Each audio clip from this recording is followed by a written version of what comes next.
드디어 그 날이 온 겁니다.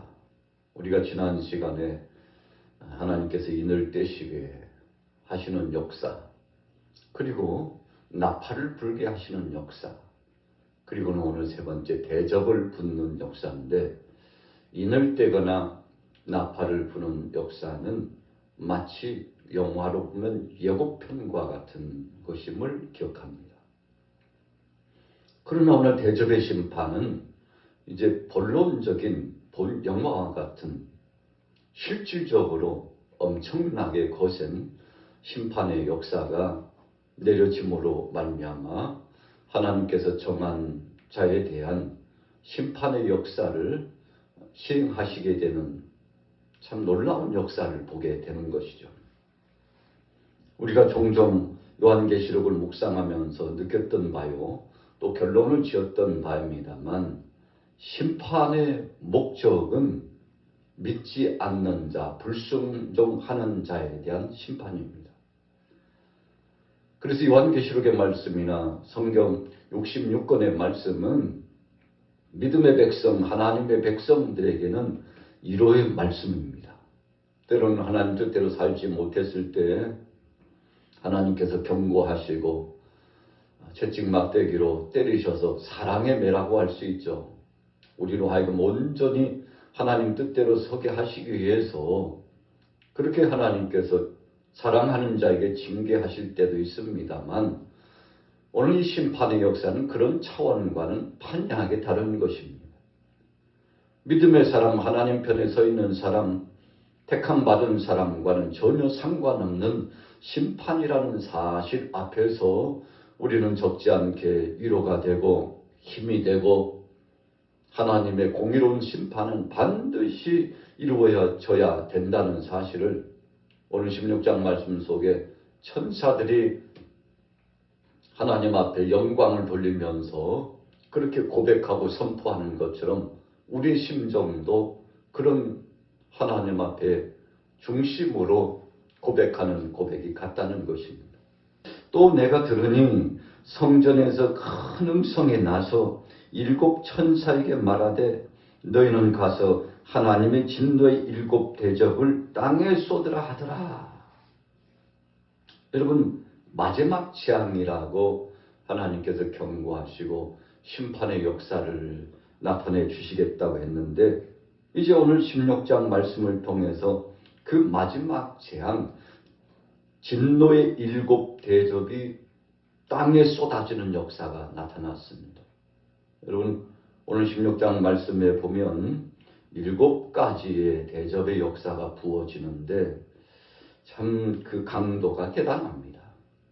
자, 땅에 쏟아 부어지게 되었어요. 2절에 보세요. 첫째 천사가 가서 그 대접을 땅에 쏟음에 짐승의 표를 받은 사람들과 그 우상에게 경배하는 자들에게 악하고 독한 종기가 나더라. 여러분, 믿는 사람하고는 전혀 상관이 없다고 그랬죠. 하나님 편에 구원받은 백성과는 전혀 관계가 없습니다. 그래서 우리는 이 날을 절대적으로 당해서는 안 된다고 말씀드렸는데, 악하고 독한 종기가 나더니 우상을 숭배하고 짐승의 표를 받은 사람들에게 임했어요. 여러분, 우리가 바로 왕을 향하여서 애굽에 하나님께서 10가지 재앙을 내리실 때, 여러분, 그 독종의 역사가 나타났지 않습니까? 참 엄청난 것이었죠. 오늘 여기서 악한 그리고 독한 종기가 났다고 했습니다. 치명적으로 고통스러움이 나타나서 그 견딜 수 없는 고통이 가중되었는데, 야, 차라리 죽었으면 좋겠다. 그러나 죽음도 피해갈 만큼 엄청난 큰 심판이 진행되게 되는 것이죠. 여러분, 죽고 싶으나 죽을 수 없어요. 그것이 바로 심판입니다. 오직 고통만이, 하나님의 심판의 역사만이 계속 진행되는 것이죠. 자, 3절 보세요. 둘째 천사가 그 대접을 바다에 쏟음에 바다가 곧 죽은 자의 피같이 되니 바다 가운데 모든 생물이 죽더라. 여러분, 땅의 악한 그리고 독한 총기가 발생한 첫 번째 대접의 심판이 진행된 이후에 두 번째 대접이 바다에 쏟아졌다고 했습니다. 천지만물을 창조하신 그 배경과 하나님이 주신 동산 얼마나 아름답고 복된 것입니까? 그런데 사람들이 범죄하니까 피조물도 함께 고통을 당하게 되었음을 우리가 기억하죠. 애굽의 나일강에 하나님께서 재앙을 내리셨습니다. 오늘 여기에서도 바다의 소돔에 바다가 곧 죽은 자의 피같이 되었다고 했는데 여러분 모든 생물들이 다 죽었어요.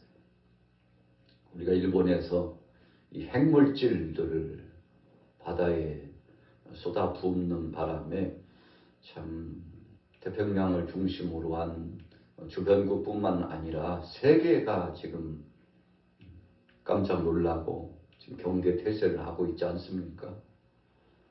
여러분 사람들이 하는 일은 그래요. 자기 이권에 따라 자기 욕심에 따라서 행합니다. 그런데 그것이 결국은 죽을 것인 줄 모르고 행합니다. 사람들의 마음이 그렇게 강팍한 것입니다.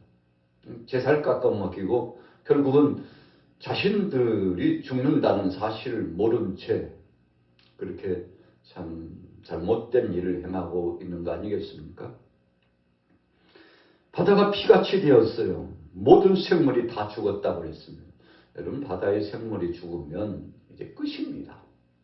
우리가 바다가 오염돼 가지고 거기 해초들이 자꾸만 죽어가니까 거기 안에 있는 물고기라든지 생물들이 여러 가지 변화가 나타나는 것을 우리가 매스미디어를 통해서 보게 됩니다만 참 끔찍한 것입니다. 바다의 정상적인 생물이 활동하지 않는다는 것은 재앙 중에 대재앙이 벌어지는 것이죠. 자, 4절 보세요. 셋째 천사가 그 대접을 강과 물 근원에 쏟음에 피가 되더라. 내가 들으니 물을 차지한 천사가 이르되 전에도 계셨고 지금도 계신 거룩하신 이여 이렇게 심판하시니 의로우시도다. 여러분 땅에 바다에 그 다음에 강으로 재앙이 이 심판의 역사가 임하고 있습니다. 그랬더니 물 근원에 쏟음에 피가 되었다고 했습니다. 여러분 그러니까 죽고 못 산다는 것이죠. 사람들이 살래야 살 수 없는 바로 그 땅이 되고 그 강이 되고 그 바다가 된다는 것이니 재앙이 바로 그것 아닙니까? 여러분 그런데 천사가 이 광경을 보고서 이것은 마땅한 것입니다 라고 했어요. 여러분 초입에 말씀드린 것처럼 우리 인생들도 하나님 앞에 주여 주님이 심판하시는 건 마땅합니다. 요한 사도가 사랑의 예수님께서 천국을 보여주시고 그 보좌를 보여주시고 심판의 역사가 어떻게 진행되는지 다 보여주시니 마지막에 마라나타 그랬다고 그랬죠. 아멘. 주 예수여 어서 오시옵소서. 하나님 의로우신 이 재판장으로서 이렇게 심판하시는 것은 지당하신 것이지요. 하나님 앞에 찬양과 경배를 올려드리면서 사랑의 주님 오시기를 고대했지 않습니까? 5절에 물을 차지한 천사가 이르되 전에도 계셨고 지금도 계신 거룩하신 이여 이렇게 심판하시니 의로우시도다. 자, 그 다음에 보세요. 6절이요. 그들이 성도들과 선지자들의 피를 흘렸으므로 그들에게 피를 마시게 하는 것이 합당합니다. 가인이 동생 아벨을 돌로 쳐 죽이고 안 그런 척하고 그런데 하나님께서 다 알고 계셨죠. 땅에서 피가 호수한다고 했습니다. 여러분 그래서 죄짓고는 못 사는 거 아니겠습니까? 하나님께서 심판하신 겁니다. 하나님께서 징치하신 것입니다. 그들이 성도들과 선지자들의 피를 흘렸으므로 마땅하다는 것입니다. 하나님께서 그냥 침묵만 하시지 않고 반드시 행한 대로 갚으시는 하나님이시라는 거죠. 자, 7절에 보세요. 또 내가 들으니 제단이 말하기를 그러하다. 주 하나님 곧 전능하신 이시여 심판하시는 것이 참되시고 의로우시도다. 자, 7절의 의미가 뭘까요? 제단이 말하기를 그랬어요. 우리가 하나님 앞에 오늘 새벽에도 이렇게 기도하러 나왔습니다만 하나님 앞에 간절히 기도하면 이 기도가 마치 연기가 올라가는 것처럼 주님의 보좌로 올라가서 상달됩니다. 천사가 이 기도를 다 받아서 하나님의 보좌 앞에 부어서 올려드린다고 그러지 않았습니까? 그런데 그 제단 앞에 올려드려지고 하나님이 우리의 기도를 받으시는데 여러분 성도들이 무슨 기도했겠습니까? 하나님, 이 땅에 악의 축이 구성되고 무수한 인생들이 무지한 죄, 범죄를 하고 하나님을 거스리고 믿음의 사람들을 핍박하고 있는데 하나님 다 보고 계시죠? 하나님 듣고 계시죠? 하나님께서 대신 원수 갚아주실 줄로 믿습니다. 여러분, 그래서 고통당하는 사람, 여러 가지로 환난과 핍박을 당하는 사람, 그래서 하나님 앞에 기도할 제목을 갖고 계속 올려드리는데 하나님께서 그 기도를 다 들으시고 애굽의 대재앙과 같은 핍박이 가속화됐죠. 하나님을 알지 못하는 바로가 히브리 백성들을 얼마나 핍박하는지 견딜 수 없어요. 그래서 저들이 눈물로 호소했다고 그랬습니다. 그랬더니 성경은 뭐라고 말씀하고 있습니까? 하나님께서 저들의 기도를 들으셨다고 했어요. 그리고는 지도자 모세를 부르시고 마침내 애굽과 바로를 심판하시지 않습니까? 애굽에 있는 모든 우상들, 잡신들을 하나님께서 징치하시고 심판하셨지 않습니까? 바로 그와 같은 말씀의 의미가 오늘 7절의 말씀이 제단이 말을 했다는 거, 제단 가운데 사역을 감당하고 있는 천사가 화답하며 하나님 앞에서 마땅한 하나님의 뜻이 이루어져야 될 것을 말씀했다는 것을 의미하지 않습니까? 성도들의 그 기도가 헛되지 않았다는 것을 응답으로 주시는 말씀이죠. 자, 보세요. 주 하나님은 곧 전능하신 이시여 심판하시는 것이 참되시고 의로우십니다. 그래서 우리가 종종 신앙생활하면서 어려움을 당하고 억울함을 당하고 마음 아픈 일을 당하면 여러분 걱정할 거 없습니다. 하나님 다 들으셨죠. 하나님 다 보셨죠. 하나님께서 하시옵소서. 주님께서 역사하여 주옵소서. 여러분, 우리가 하나님 앞에 모든 것을 맡기고 때를 기다리면 오늘 본문처럼 사랑하는 성도들을 위해서 악의 축을 구축했던 모든 자들을 심판하시면서 여러분 강물의 근원에 하나님께서 대접을 쏟으니까 피가 돼가지고요. 바다에 쏟으니까 생물이 죽어버리고요. 땅에 쏟으니까 악한 독종들이 나타나가지고 고통을 당하고 여러분 하나님이 하시면 쉽습니다. 하나님이 하시면 모든 것의 결론을 내려주시는 것이니 심판의 역사를 보고 요한 사도가 적지 않게 위로를 받았죠. 자, 8절 보세요. 넷째 천사가 그 대접을 해 소돔의 해가 권세를 받아 불로 사람들을 태우니 그랬어요. 여러분, 이 장렬하는 태양 빛을 통해서 세상에 임하는 재앙 참 끔찍하죠. 어떤 사람들은 세계 속에 있는 원자 폭탄들이 다 터지는 것이 아니냐, 핵무기가 다 터지는 것이 아니냐. 여러분 참 서로 앞다투어 가지고요, 여기저기 핵을 개발하고 뭐 수소폭탄, 뭐 생물학 폭탄들을 만들어 가지고 뭐 네가 잘났냐, 내가 더 잘났지, 앞다투어서요 지금 계속 무기를 개발하고 있어요. 그런데 그것이 재앙이 되는 줄도 모르고 한쪽에서는 두 나라 편에 엄청난 전쟁이 지금 계속 진행되고 있지 않습니까? 서로 미사일을 쏘고 가공할 만한 무기를 쏘아대고 가옥에 파괴되고 사람들이 죽어나가도 여러분 우리 인생들이 얼마나 잔인한지요. 그것을 보고 희열을 느끼는 사람들이 있어요. 매스미디어를 통해서 세계적으로 국제적인 방송 매체를 통해서 그 전쟁의 포화가 보여지죠. 끔찍한 것입니다. 자기 방을 위해서 만든 것을 통해서 여러분 얼마나 많은 사람들이 죽어가고 있습니까? 그런데 많은 학자들이 많은 연구하는 사람들이, 말세를 대비하는 사람들이 야, 이 엄청난 무기를 나중에 어떡하려고 저렇게 하는지. 여러분, 그래서 마지막 때가 되면 끔찍한 역사가 나타난다는 사실을 기억하는 거죠. 그러나 9절에 보니까 회개하지 않았다고 그랬습니다. 그런 재앙의 역사가 있었음에도 불구하고 사람들은 강팍해서 회개하지 않아요. 돌이키지 않아요. 10절에 보세요. 다섯 번째 천사가 대접을 짐승의 보호자 왕자에 쏟으니 그 나라가 곧 어두워지며 사람들이 아파서 자기 혀를 깨물고. 여러분, 이 아픈, 이 고통스러운 종기가 바람으로 견딜 수 없어요. 그러나 어떻게 됐어요? 11절에 보니까 그럼에도 불구하고 여전히 회개하지 않았다.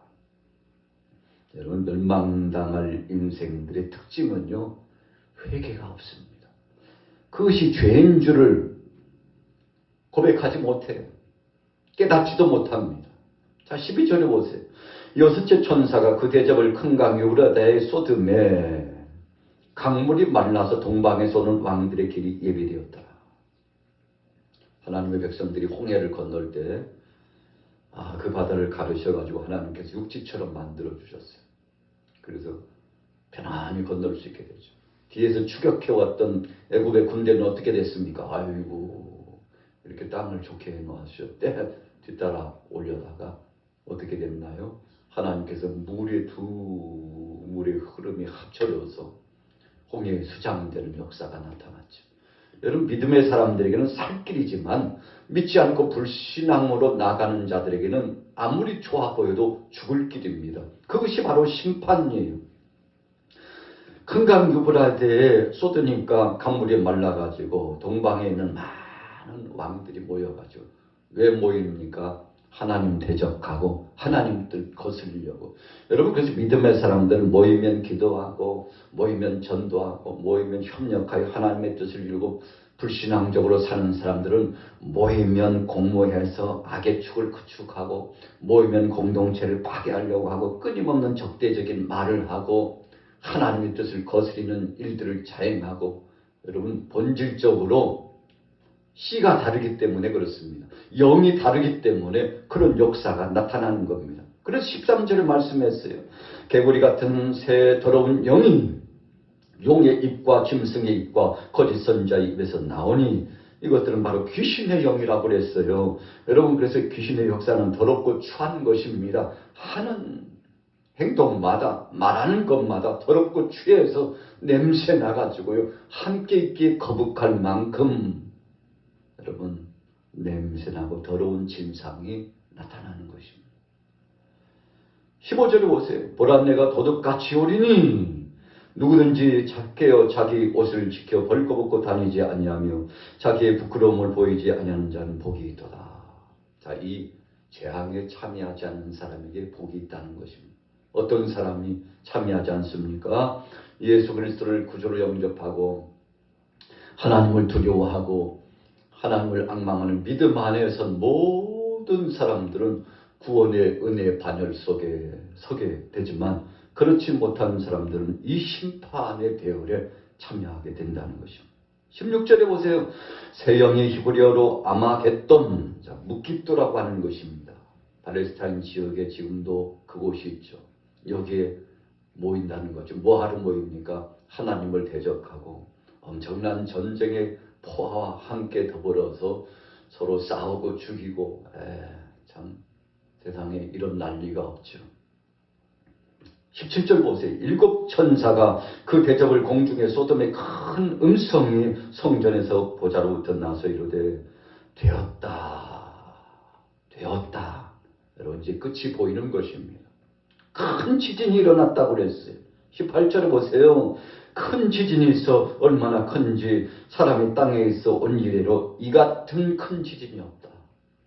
여러분, 지질학자들이 지질을 연구하면서 엄청난 이 지진파를 통해서 세상의 지축이 흔들릴 일이 곧 올 수 있다고 계속 이야기하고 있지 않습니까? 여러분, 저기 도처에서 지진이 계속 지금도 일어나고 있죠. 그런데 세상 이래로요. 이런 취지는 없었다고.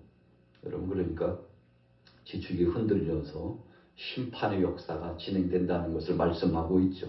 19절에 큰 성이 세 갈래로 갈라지고 만국의 성들도 무너지니 큰 성 바벨론이 하나님 앞에 기억하신 바 되어 그의 맹렬한 진노의 포도주잔을 받으매. 자, 바벨론이 파괴됩니다. 바벨론이 무엇입니까? 우상 숭배의 집단입니다. 적그리스도의 집단입니다. 하나님의 뜻을 대적한 자들의 모임입니다. 하나님께서 마침내 징치하셨고 20절에 보니까 각 섬도 없어지고 산악도 없어졌더라. 우리가 요한계시록의 이제 후미에 처음 하늘과 처음 땅이 없어졌다. 여러분 심지어는 해와 달도 쓸데가 없게 되었다고 말씀하여 주셨지 않습니까? 모든 것이 새롭게 되는데 여러분 각 섬도 없어지고 산악도 없어졌다. 마지막 재앙의 심판은 그런 것입니다. 하나님께서 마침내 징치하시는 거죠. 자, 21절 마무리입니다. 또 무게가 한 달란트나 되는 큰 우박이 한 달란트. 여러분들 주석에 1이라고 가로를 열고서 60kg이다. 여러분 우박, 큰 우박 한 덩어리가 60kg이니까요. 우리가 쌀 한 가마가 뚱 하고 떨어지면요. 공중에서 떨어지면 지축이 쿵 하고 흔들리죠. 여러분 우박의 크기가 그와 같다고 했는데 어떤 사람들은 조금 과하게 해석해가지고 이 우박이 하늘에서 떨어지는데 핵폭탄, 수소폭탄이 더 떨어지는 거 아니야? 엄청나게 큰 것이 떨어지는 거 아니에요? 여러분 그러나 성경 말씀은 그대로 우리가 보는 것이 맞죠. 큰 우박이 하늘로부터 사람들에게 내림에 사람들이 그 우박의 재앙 때문에 하나님을 비방하는 참 얼마나 강팍한지요. 재앙과 심판을 당하면서도 하나님을 비방하고 원망하고 불평하고. 여러분 그래서 악한 자들의 진상은 그런 것입니다. 회개가 없어요. 돌이킴이 없어요. 하나님 앞에 나와서 자백하고 회개하는 역사 없어요. 여러분 그러니까 심판받는 거죠. 더 이상은 하나님께서 이제는 용서는 없다, 기다림은 없다, 긍휼함은 없다고 선언하는 것이 이 7 대접의 심판인데 여러분 세계 속에 이 엄청난 심판의 역사가 마침내 임했죠. 우리는 결단코 이 대열에 동참하는 자가 되서는 안 됩니다. 오직 믿음으로 주님 안에서 어떤 상황 속에 있든지 간에 우상 숭배하지 않고 하나님을 믿는 믿음을 저버리지 않고 세상과 타협하지 않고 오직 하나님 중심, 예수님 중심, 성령님 중심으로 나가서 믿음으로 승리하시고 오늘 하루도 세상에 참 어수선하고 요란스럽잖아요. 그럼에도 불구하고 성도의 본분을 지켜서 언제 주님 오시든지 간에 우리가 우리의 본분을 최선을 다하여서 여러분 수고하고 헌신하다가 주님 부르시면 아멘 주 예수여 부르셨습니까? 하고 주님 앞에 부름받는 귀한 성도들. 여러분 이것이 믿음의 사람의 기본적인 준비 자세인데 언제 주님 오시든지 나는 준비되고 주님 맞을 준비가 되어 있다. 이런 심정으로 살아가면 여러분 세상 끝이든지 세상 중반이든지 어떤 상황 속에서든지 우리가 우연히 대처할 수 있는 거죠. 진짜 배기 믿음은 늘 준비되어 있는 것입니다. 어떤 상황 속에든지 주님 맞을 준비하는 것인데 오늘 여러분들에게 이런 큰 믿음이 있으시고 오늘 하루도 승리하게 되시기를 예수님의 이름으로 축원합니다.